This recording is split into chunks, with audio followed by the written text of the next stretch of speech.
I am an educator. I've been working with kids for over a decade now, both in the classroom as well as in outdoor ed settings. I'm a certified Montessori teacher and a licensed Colorado State teacher, and this year I took a sabbatical. I took my teaching home. So I'm working with my own daughter doing distance learning. She's a 10-year-old in 5th grade. And in this channel, I want to help give you tips and tricks about how to make learning fun, because I love fun, and effective at home. So I'm going to share with you 5 things that I'm finding vital for setting up my distance learning, my online learning with my own daughter. If you are interested in this topic and want more support, remember to subscribe down below, and let's go ahead and get started. Tip number 1, create a routine. Okay, routines are such a big part of what makes the day go easily. If you have a routine, you're not going to be in the middle of a power struggle at every turn. So make a schedule, post that schedule, okay, and make sure you adhere to it. It's your job as the parent to make sure that they're flowing through that, okay? And in the comment sections below, I have linked a copy of our schedule and routine. Tip number 2. Start a pod, a learning pod. Okay, and now this is going to take some work on your end to find people, to have conversations about your safety, your protocol, to rotate your schedules.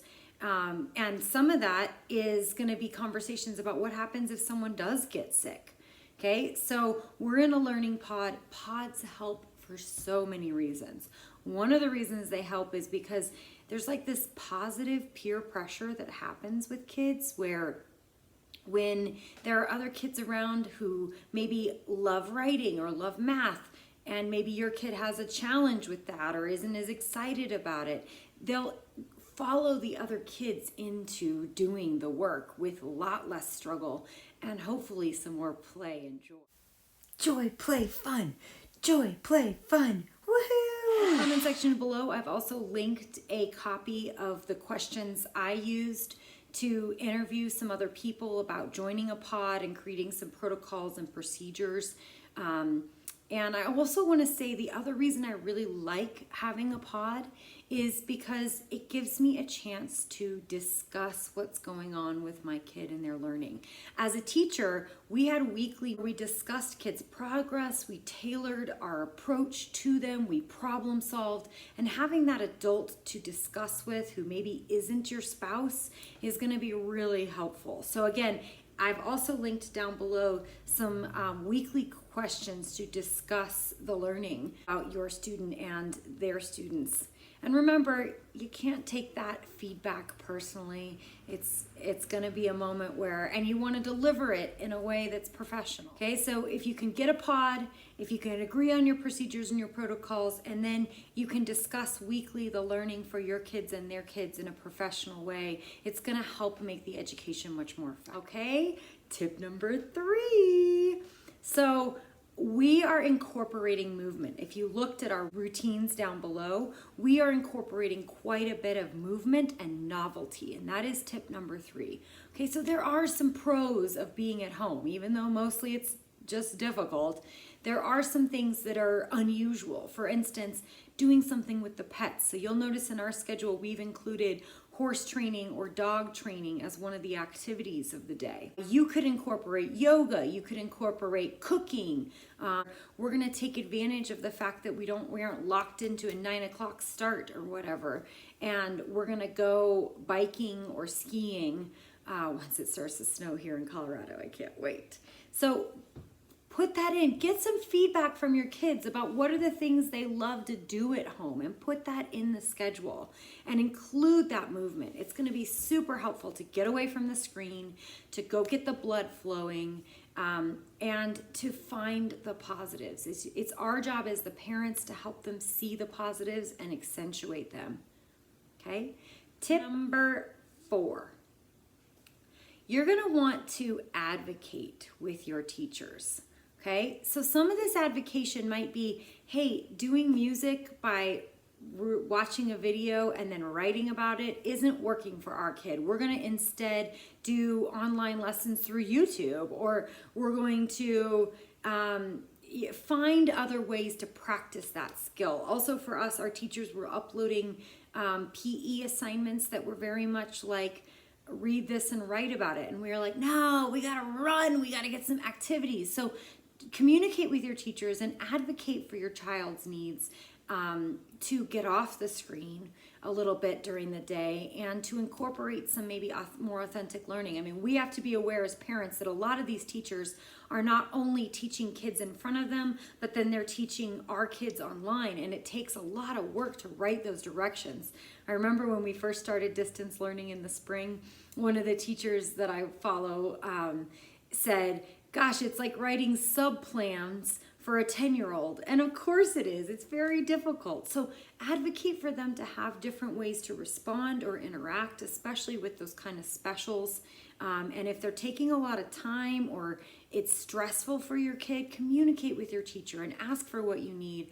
And also, this could be advocating for a different way to respond. So if your teachers are asking you to write a lot, and that's kind of the only modality, ask if you could make a video. And they may say no, but it's worth asking. This is my favorite one. Remember how I said I really like to have fun in a classroom?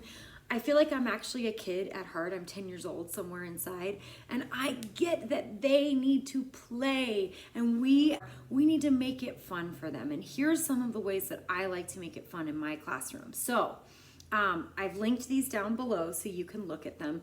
I created a whole series of incentives in my classroom that had to do with these free bank accounts. Okay, and in those, they get points for doing things like cleaning up without being reminded. They also get money.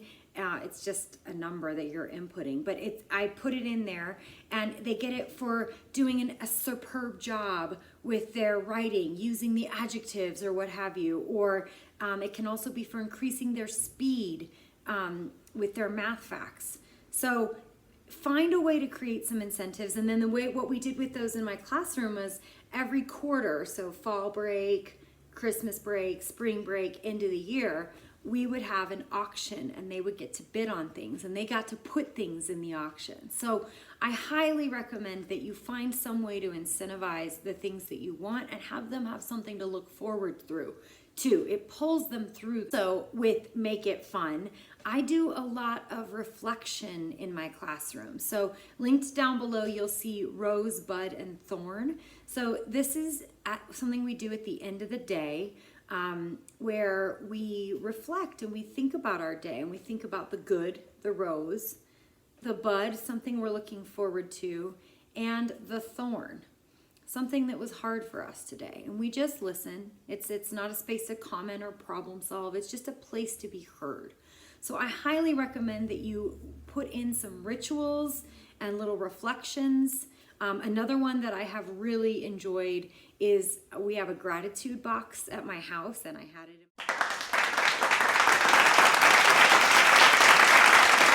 in my classroom where kids write something they're grateful for. And again, this is helping them keep their spirits up. And then there's a stone that they put into a jar. Once they fill up this jar, we decided that at our house we're gonna have a food fight. A moment to focus on that positive and keep their spirits high. Okay, so those are my 5 tips. If you're interested in hearing more, and like this video, and also I do provide educational consulting for parents. You can find me at my website, which is down in the comments. Okay, adios, happy teaching.